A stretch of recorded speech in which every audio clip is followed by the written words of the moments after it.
Hello students, I am Dr. Meenu Arvind Agarwal, associate professor in psychology.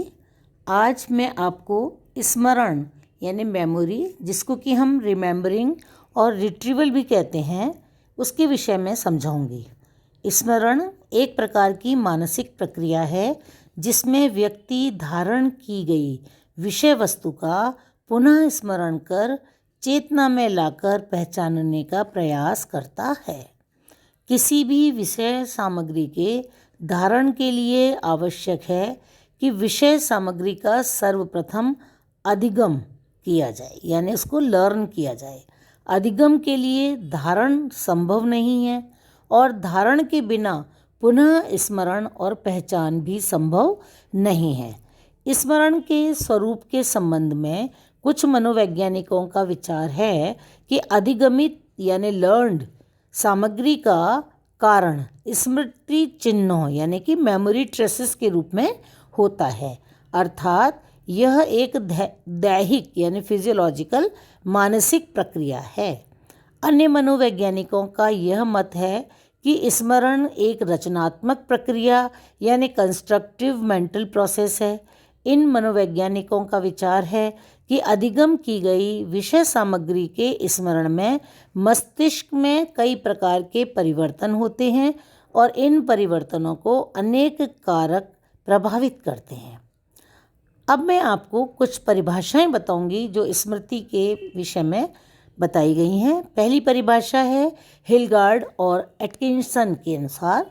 1967 में हिलगार्ड और Atkinson ने कहा कि पहले सीखी गई अनुक्रियाओं के चिन्हों को वर्तमान समय में व्यक्त या प्रदर्शित करने का ही अर्थ है स्मरण। आइजेंक ने कहा कि स्मृति व्यक्ति की वह योग्यता है जिसके द्वारा वह पहले अधिगम की हुई प्रक्रियाओं यानी अनुभव और धारण से सूचना एकत्रित करता है, फिर इस सूचना को विशिष्ट उत्तेजनाओं के प्रत्युत्तर में पुनरुत्पादित करता है। आइजेंक के जो परिभाषा है मैं आपको एक बार इंग्लिश में भी बोल के बताती हूँ। Memory is the ability of an organism to store information from earlier learning process, जो क्या है experience and retention and reproduce that information in answer to specific stimuli। ये क्या किसने कहा? आइजेंक ने 1970 में। और हिलगार्ड और एटकिंसन ने 1967 में क्या कहा? To remember means to show in present response some signs of earlier learned responses. तो इस प्रकार जो परिभाषाएं ऊपर आपको मैंने बताई अभी, इसके आधार पर ये कहा जा सकता है कि स्मरण वह योग्यता है जिसमें व्यक्ति सीखी हुई विषय सामग्री को धारण करता है। इस धारण से सूचना को एकत्रित कर सूचनाओं को उत्तेजनाओं के प्रत्युत्तर में पुनरुत्पादित कर अधिगम सामग्री को पहचानता है। कुछ मनोवैज्ञानिकों ने स्मरण को एक शारीरिक यानी फिजियोलॉजिकल प्रक्रिया बताया है, तो कुछ मनोवैज्ञानिकों का विचार है कि यह एक मानसिक प्रक्रिया है। वास्तव में स्मरण एक मनोशारीरिक यानी साइकोफिजिकल और साइकोफिजियोलॉजिकल प्रक्रिया है। स्मरण की समस्या का अध्ययन प्राचीन काल से ही होता चला आ रहा है, परंतु इस समस्या का सर्वप्रथम प्रयोगात्मक या वैज्ञानिक अध्ययन एबिंगहॉस ने 1885 में स्टार्ट किया था। एबिंगहॉस ने इस दिशा में प्राप्त परिणामों की पुष्टि कई मनोवैज्ञानिकों ने उनके परिणामों की पुष्टि की, जैसे फिंकनबिंगर, लूहू, वैन ओर्मर एंड बोरियस आदि ने। तो आगे मैं आपको भी बताने वाली हूँ अच्छी स्मृति की क्या विशेषताएं हैं। Marks of good memory. दैनिक जीवन के अनुभव में ये देखा जा सकता है कि कुछ व्यक्तियों की स्मृति बहुत अच्छी होती है तो कुछ की स्मृति अधिक क्षीण होती है। अच्छे स्मरण की अपनी अलग विशेषताएं होती हैं। प्रत्येक व्यक्ति अपनी स्मृति को बढ़ाना चाहता है, अतः अच्छी स्मृति की विशेषताओं को जान लेना आवश्यक है। तो कुछ बिंदु हैं, मैं इन पर आपको बताना चाहूँगी। नंबर 1, अच्छी स्मृति की सर्वप्रथम और प्रमुख विशेषता यह है कि अच्छी स्मृति वाले व्यक्ति की धारणा शक्ति उत्तम होती है। दूसरी बात, अच्छी स्मृति वाले व्यक्ति तथ्यों का शीघ्र पुनः स्मरण भी कर लेते हैं। पुनः स्मरण का अभिप्राय है कि किसी विषय सामग्री को सुनने अथवा याद करने के बाद दोहरा लेना।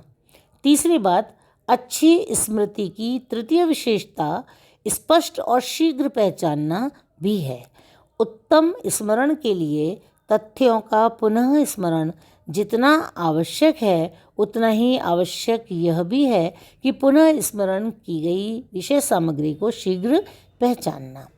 अच्छी स्मरण की एक विशेषता यह भी है कि अच्छी स्मृति वाले व्यक्तियों को विषय सामग्री शीघ्र याद हो जाती है। दैनिक जीवन के अनुभवों से हम उन व्यक्तियों को अच्छी स्मृति वाले कहते हैं जिन्हें विषय सामग्री शीघ्र याद हो जाती है। सदुपयोगिता भी अच्छी स्मृति की एक प्रमुख विशेषता है। सदुपयोगिता का अभिप्राय यह है कि आवश्यकता पड़ने पर अनुभवों का पुनः स्मरण हो आना। ये देखा गया है कि व्यक्ति को हर समय प्रत्येक अनुभव याद नहीं रहता है, वह चेतना में उन्हीं अनुभवों को लाता है या याद करता है जो उस समय की परिस्थिति और आवश्यकता से संबंधित होते हैं। तो ये मैंने आपको बताई अच्छी स्मृति की क्या विशेषताएं हैं। अब आगे मैं आपको बताने जा रही हूँ स्मृति के तत्व अथवा प्रक्रिया। स्मृति एक प्रकार की मानसिक योग्यता है जिसमें विभिन्न प्रकार की मानसिक प्रक्रियाएं होती हैं। स्मृति में मुख्यतः 4 मानसिक प्रक्रियाएं सन्निहित हैं। नंबर 1 अधिगम यानी लर्निंग, नंबर 2 धारण यानी रिटेंशन, नंबर 3 पुनः स्मरण यानी रिकॉल और नंबर 4 रिकॉग्निशन यानी पहचान।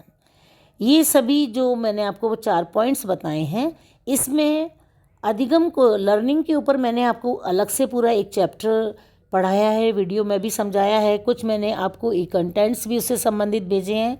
यहाँ मैं स्मृति की जो स्मृति प्रक्रिया के संबंध में जो प्रयोगात्मक अध्ययन हुए हैं उनसे स्मृति की 3 नियंत्रित प्रक्रियाएं जो हैं कंट्रोल प्रोसेस हैं उन पर मैं प्रकाश डालूंगी।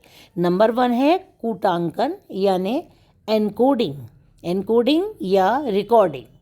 दूसरा है संकलन यानी स्टोरेज या रिटेनिंग धारण।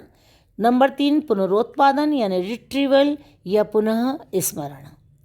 तो नंबर 1 है एनकोडिंग, कूटांकन, इसको हम हिंदी में कहते हैं। कूटांकन का अर्थ स्मृति चिन्हों के बनने से है, मेमोरी ट्रेसेस के बनने से है।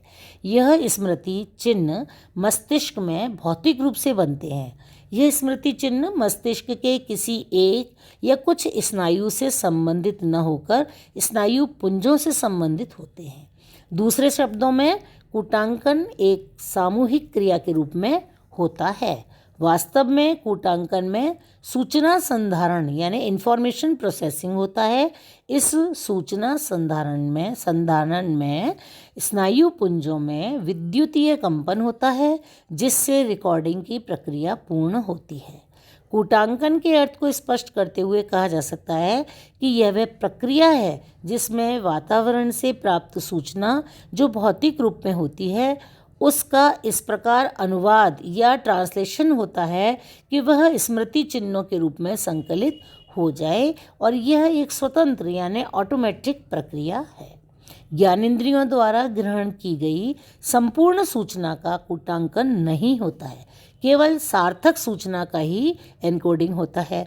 इस प्रकार प्राप्त किसी भी सूचना का क्या और कितना कूटांकन होगा, एनकोडिंग होगी, यह सूचना की प्रकृति पर निर्भर करता है। यही कारण है कि कुछ सूचनाएं सरलता से कूटांकित हो जाती हैं जबकि अन्य सूचनाएं कुछ कठिनाई से एनकोडिंग होती हैं। अब दूसरा पॉइंट है आपका संकलन यानी स्टोरेज। यह स्मृति की द्वितीय नियंत्रित प्रक्रिया है। यह प्रक्रिया एनकोडिंग प्रक्रिया के बाद संपादित होती है। इसमें एनकोडिंग सूचना, जो एनकोड की गई सूचना है, मस्तिष्क में संकलित रहती है। इस प्रक्रिया में स्मृति से संबंधित सूचना उस समय तक संकलित रहती है जब तक कि उसका कोई उपयोग नहीं करता है या उपयोग नहीं होता है। अर्थात जब तक पुनः स्मरण की प्रक्रिया प्रारंभ नहीं होती है तब तक सूचना सुप्तावस्था में पड़ी रहती है या संकलित रहती है। तीसरा पॉइंट है पुनरुत्पादन यानी रिट्रीवल। यह स्मृति की तीसरी नियंत्रित प्रक्रिया है। यह वह प्रक्रिया है जिसमें संकलित सामग्री में उस सामग्री या सूचना की खोज की जाती है तो स्मृति उद्दीपक से संबंधित होती है अथवा उपसूचना की खोज की जाती है जिसे व्यक्ति याद करना चाहता है। स्मृति से संबंधित पुनरुत्पादन दो प्रकार का होता है, एक अल्पकालिक पुनरुत्पादन यानी शॉर्ट टर्म रिट्रीवल और दूसरा दीर्घकालिक पुनरुत्पादन यानी कि लॉन्ग टर्म रिट्रीवल। इनके ऊपर मैं आपको अलग से वीडियोस में प्रकाश डालूंगी और अगली वीडियो में मैं आपको रिटेंशन के विषय में बताऊंगी। रिटेंशन यानी धारणा किसे कहते हैं, धारणा को प्रभावित करने वाले कौन से कारक होते हैं, इनकी चर्चा मैं आपसे अगली वीडियो में करूंगी। Thank you.